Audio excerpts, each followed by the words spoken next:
Hi everybody! Good afternoon everyone. So today, welcome back to my channel, and I'm going to be talking about a new and more exciting topic, which is called animal groups. Okay, so let's get started.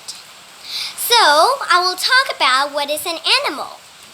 An animal is a type of creature that lives on Earth along with the humans and other types of plants. You guys know that animals exist on Earth until now, except for the extinct dinosaurs. Anyways, let's continue to the animal groups. So, there are 5 main animal groups.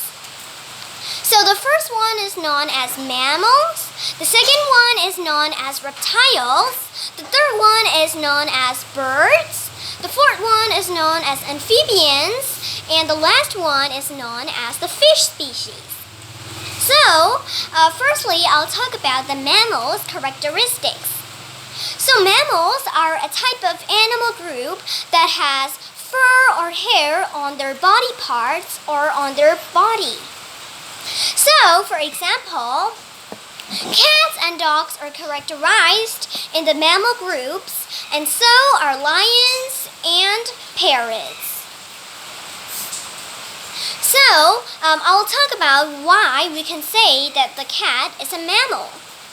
The cat is known as a mammal because it has whiskers or hair on its face, and it also has fur on its body, especially on its tail.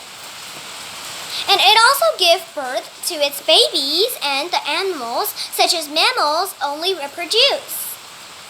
They're also known as warm-blooded animals because they always live on land, except some, such as whales.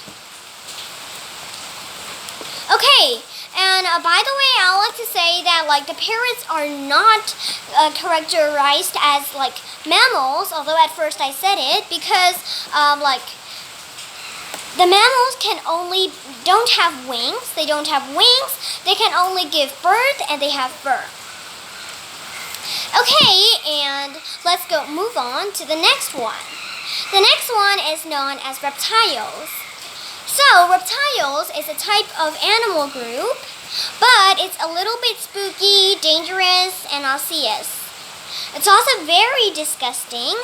Some animals, such as lizards and snakes, are a type of reptile, and that's why they have different types of shapes and patterns on their body, and they have a lot of smooth scales. They're also known as warm-blooded animals because they always live on land. Because when they touch water, they get freezed and they cannot live. So, let's take a snake as an example.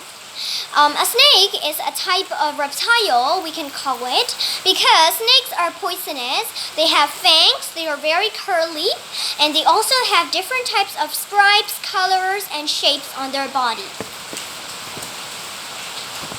Most of the reptiles are known as carnivores. They can also be known as herbivores sometimes, such as because lizards, they can eat plants as well, but they eat small insects. Okay, and next we will talk about the group called amphibians. So, amphibians are also a type of animal group.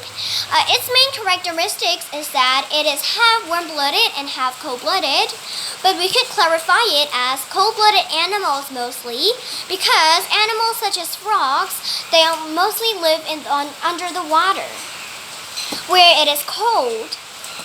But sometimes in rainy season, we can see the frogs when they are half visible among the water with the other flower petals.